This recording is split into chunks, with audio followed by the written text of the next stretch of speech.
gusto mo ng organic followers pero ayaw mong tumigil sa pakikipag-follow to follow. Please take note po mga Lodi, no, wala po kayong mag-gain na organic followers sa pakikipag-follow to follow.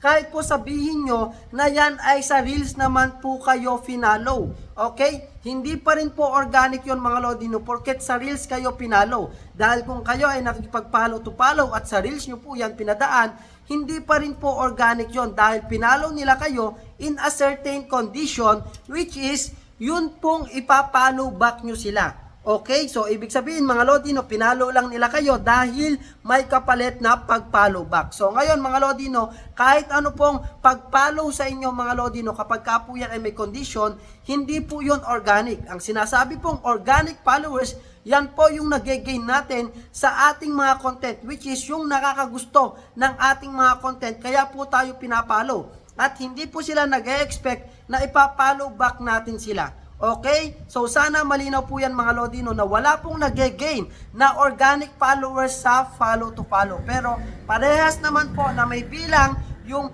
organic followers at inorganic followers, no, kahit sa follow to follow yan galing o kaya naman sa organic followers galing, parehas lamang po na may bilang yon. Same lamang po yan. Okay? Huwag mong kalimutan i-share ang video na to para naman alam ng ating mga kapwa content creator at i-follow na rin ako para updated ka sa aking mga